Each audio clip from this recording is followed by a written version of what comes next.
नमस्कार विद्यार्थी मित्रांनो.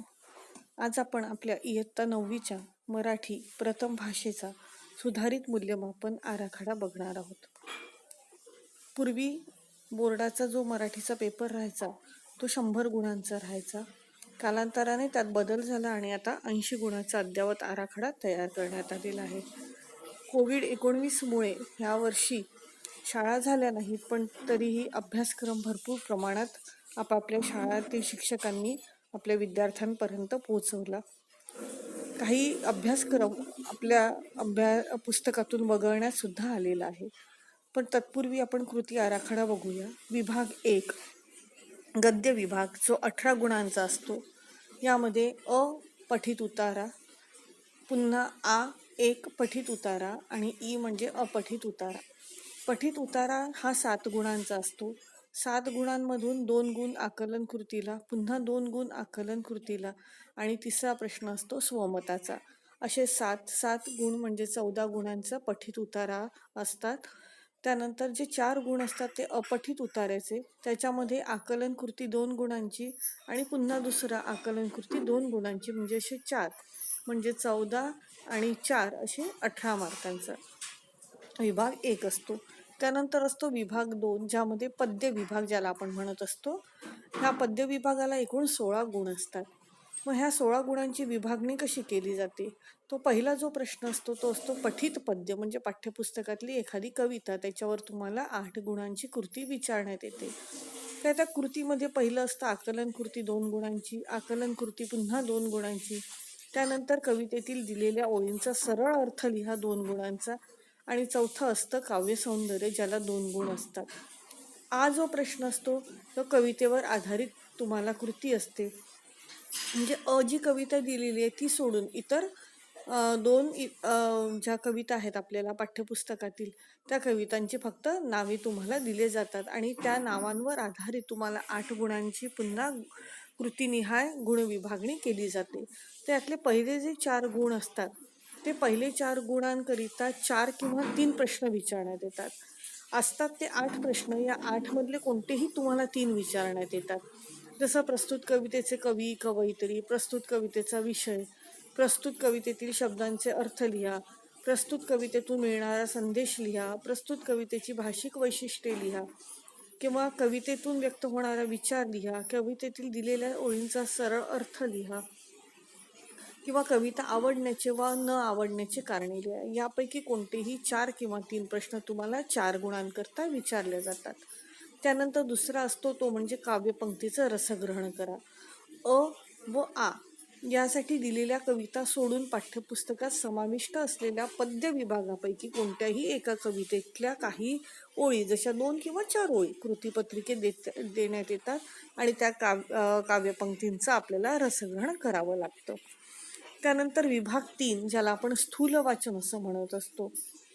या विभागामध्ये आपल्या पाठ्यपुस्तकात जे स्थूल वाचनाचे जे पाठ आहेत त्या पाठांच्या आधारावर तुम्हाला 3 गुणांच्या अशा 2 प्रश्न विचारले जातात. म्हणजे 3 प्रश्न विचारले जातात, 3 पैकी कोणतेही 2 आपल्याला सोडवावे लागतात. असा 6 गुणांचा हा स्थूल वाचनाचा विभाग असतो. विभाग 4 भाषा अभ्यास जो सगळ्यात महत्त्वपूर्ण असतो, ज्यामध्ये पैकीच्या पैकी मार्क आपण मिळवू शकतो, त्याला असतात 16 गुण. या भाषा अभ्यासमधला जो भाग आहे त्याला म्हणतात व्याकरण घटकांवर आधारित कृती, जी 8 मार्कांची असते. यामध्ये असतो समास, शब्दसिद्धी आणि वाक्प्रचार. समासामध्ये द्विगु, कर्मधारय आणि द्वंद्वचे 3ही प्रकार विचारले जाऊ शकतात. शब्दसिद्धीमध्ये प्रत्यय घटी शब्द ओळखा, उपसर्ग घटी शब्द ओळखा, अभ्यस्त ओळखा किंवा प्रत्यय लावा, उपसर्ग लावा, अभ्यस्त शब्द तयार करा, अशा प्रकारची कृती तुम्हाला विचारल्या जाते. त्यानंतर वाक्प्रचार असतो. वाक्प्रचारामध्ये 4 कृती देतात. त्या 4 पैकी 2 कृती तुम्हाला सोडवणं अपेक्षित आहे. म्हणजे 2 जे गुण असतात ते 2 गुण कशाला असतात? वाक्प्रचारांचा अर्थ लिहिण्याकरता आणि 2 गुण असतात वाक्प्रचारांचा वाक्यात उपयोग तुम्हाला तिथे करावा लागत असतो. त्यानंतर जो भाग असतो तो भाषिक घटकांवर आधारित कृती 8 गुणांचा असतो. त्याला शब्दसंपत्ती असं म्हणतात. शब्दसंपत्ती ही 4 गुणांची असते. यामध्ये समानार्थी शब्द, विरुद्धार्थी शब्द, एकवचन, अनेकवचन, शब्दसमूहामधील एक शब्द लिहिणे, शब्दातील अक्षरापासून अर्थपूर्ण शब्द तयार करणे, या कोणत्याही 4 घटकांवर प्रत्येकी 1 गुणांची कृती तुम्हाला विचारली जाते. त्यानंतर लेखन नियमानुसार लेखन, जो 2 गुणांचा प्रश्न असतो. यामध्ये अचूक शब्द ओळखा. 6 शब्द तुम्हाला दिलेले असतात. त्या 6 पैकी प्रत्येकी 4 पर्याय असतात त्या याच्यात, आणि त्या 4 पैकी एक जो असतो शब्द तो अचूक असतो आणि बाकीचे चुकीचे असतात. तर अशा प्रकारे आपल्याला 6 पैकी 4 शब्द सोडवणे अपेक्षित आहे.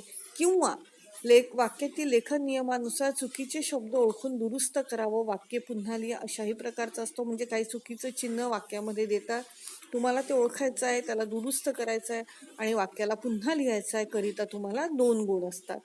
त्यानंतर विरामचिन्हांचा एक प्रश्न असतो, ज्याला 1 गुण असतात, ज्यामध्ये योग्य विरामचिन्हे वापरा, विरामचिन्हे ओळखा किंवा चुकीची विरामचिन्हे बदला. या 3 पैकी कोणतेही एका गुणाकरता 1 कृती तुम्हाला विचारल्या जात असते. चौथा भाग आहे त्यातला, तो म्हणजे पारिभाषिक शब्द. म्हणजे गद्य पद्य या दोन्ही विभागातील घटकावर आधारित कोणतेही 2 पारिभाषिक म्हणजे इंग्रजी शब्द तुम्हाला देण्यात येतात आणि त्यापैकी ते दोन्ही शब्द तुम्हाला सोडवणे अपेक्षित आहे. प्रत्येक शब्दासाठी अर्धा गुण असतो. शेवटला आणि अत्यंत महत्त्वाचा विभाग तो म्हणजे विभाग 5, उपयोजित लेखन, जो सगळ्यात जास्त गुणांकरिता आपल्याला दिलेला आहे, 24 गुणांकरिता. यामधला अ भाग जो आहे तो म्हणजे पत्रलेखन, ज्याला 6 गुण आहेत. औपचारिक किंवा अनौपचारिक कोणतंही एक पत्र तुम्हाला विचारलं जाईल, यालाच किंवा राहील तुम्हाला जो अपठित गद्य उतारा जो दिलेला आहे प्रश्न क्रमांक 1 ईचा, त्याचा सारांश लेखन करा. म्हणजे एकतर पत्र सोडवा किंवा दिलेल्या अपठित उतार्याचं सारांश लेखन तुम्हाला 6 गुणांकरता करायचं आहे. त्यानंतर आ जो भाग आहे तो आहे जाहिरात लेखन, बातमी लेखन, कथा लेखन. ह्या 3ही कृतींपैकी कोणतीही 2 कृती 5-5 मार्कांकरता तुम्हाला सोडवायची आहे. म्हणजे या 3 पैकी 2 कृतींना 10 मार्क आहेत. या 10 मार्कांकरता आपली तयारी जय्यत असावी आणि उत्तमरित्या आपलं लेखन व्हावं याचा आपण प्रयत्न करावा. आणि शेवटला जो भाग आहे तो लेखन कौशल्याचा, ज्यामध्ये निबंध लेखन असतं, ज्यामध्ये आत्मकथन, प्रसंग लेखन आणि कल्पना प्रधान कोणत्याही एकाच विषयावर म्हणजे आत्मकथन लिहा किंवा प्रसंग लेखन लिहा किंवा कल्पना प्रधान लिहा, ह्या 3 पैकी एकच तुम्हाला सोडवावं लागतं. अशा प्रकारे आपला हा लेखन कौशल्याचा विभाग झाला. त्यानंतर आपण बघूया की आपल्याला हा जो आराखडा आहे त्याचे जी गुण विभागणी आहे ती एक वेळ आपण बघून घेऊया. गद्य विभाग 18 गुण, पद्य विभाग 16 गुण, स्थूल वाचन 6 गुण, व्याकरण विभाग 8 गुण, उपयोजित लेखन ज्यामध्ये पत्रलेखन 6 मार्कांचं, जाहिरात, बातमी किंवा कथा 3 पैकी 2 10 मार्कांचं, निबंध लेखन 8 मार्कांचं. अशा प्रकारे ह्या 3 पैकी कोणताही एक निबंध आपल्याला लिहायचा असतो आणि अशा प्रकारचा आपला हा 80 मार्कांचा कृती आराखडा असतो.